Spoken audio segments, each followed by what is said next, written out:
The brave heart. The wind was merciless on the old plains, bending the tall, withered grass like waves across a dying sea. Dust rose with every gust, obscuring the view of the narrow trail that wound like a scar through the earth. Upon that trail rode a lone figure wrapped in a cloak the color of twilight.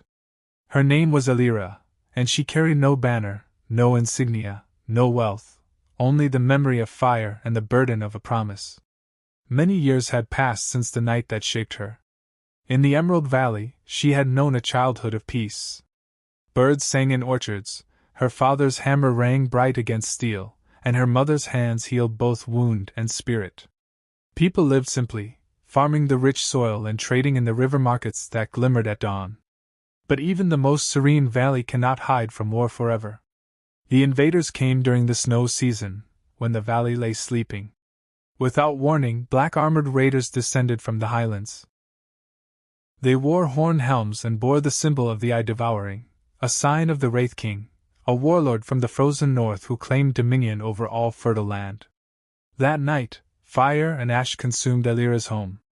Her father died with a hammer in hand. Her mother's body was never found. Elira had fled with her younger brother Chiron into the forest. She was 16. He was barely 8. They had no food, no fire, and no future.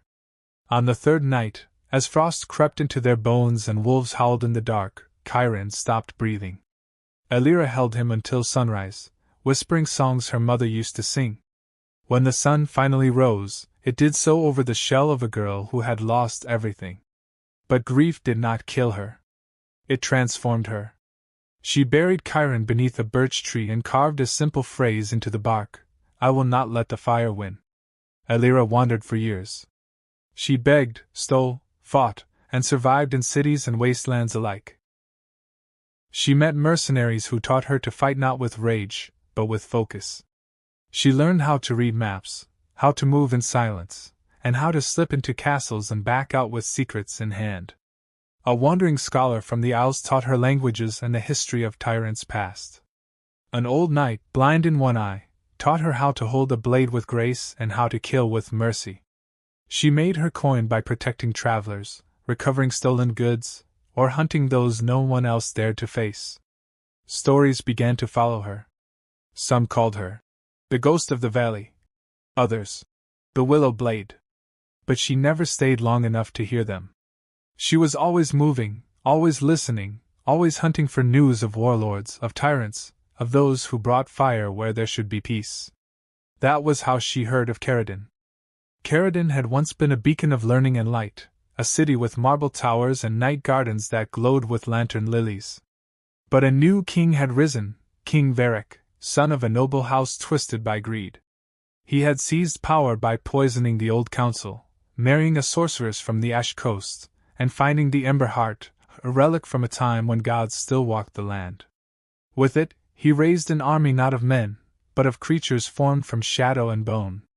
His guards wore red helms and struck down any who opposed him. Markets became prisons, temples became fortresses, and the people of Caradin whispered in fear behind locked doors. But where fear grew, so too did resistance. Elira arrived not on a horse of war, but on a borrowed mule with a limp. Her sword was hidden beneath worn cloth. In the city, she posed as a healer's apprentice, trading poultices for information. She learned of the tunnels beneath the palace, of the blacksmith who smuggled weapons for the rebels, and of the boy who painted resistance signs in blood on the city walls. She met a baker who left coded messages in her loaves, a librarian who taught revolution in hushed tones, and an orphan named Pina who picked pockets by day and spied by night. Then there was Merrick, a former spy of the crown who had lost his wife and children to the king's purges. He had once served the palace but now lived in the shadows. It was he who taught Elira of the Ember Heart's resting place, deep within the throne room, suspended by chains over the king's seat. The relic pulsed with unnatural life, feeding off fear and pain. No weapon had yet touched it without breaking. Ser Haven, the knight who had once stood at Varric's side, had watched too many innocents bleed. When his own cousin was burned alive for speaking out, he broke his oath. Now, stripped of armor and title, he trained rebels in the art of swordplay within a crumbling theater hidden beneath the city. Together, they formed a plan. On the night of the starfall, a rare celestial event when red streaks lit the sky like fire, the city's watch would be distracted. Festivals were outlawed, but people celebrated in secret. Under that cover, Elira and her companions moved. Through sewers that smelled of ancient filth and across rooftops slick with rain, they climbed toward the heart of darkness. Fights broke out in the streets, planned uprisings to draw the guards.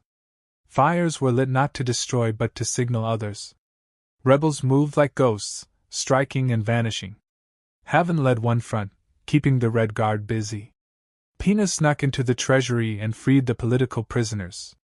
Merrick used stolen codes to disable the palace gates. And Elira went to the throne. Inside the grand hall, King Varek stood beneath the Ember Heart, cloaked in magic and madness. His crown was fused to his skull, and his voice echoed with otherworldly power. But Elira did not flinch.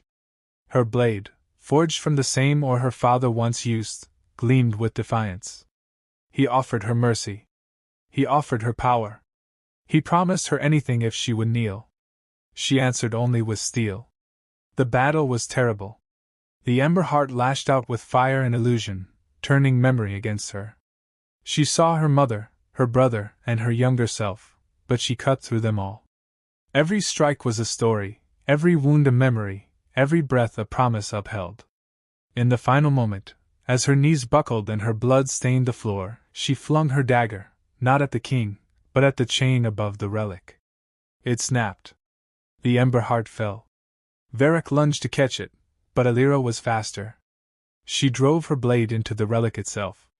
The explosion was silent. A wave of light and shadow, then stillness. When Elira awoke, the hall was in ruins. The throne was cracked, the king gone, the Ember Heart reduced to ash. Outside, the sun was rising.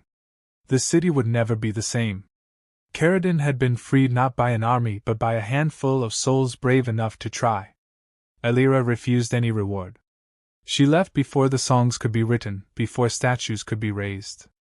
She wandered again, this time slower, older, carrying the weight of more names than just her brothers.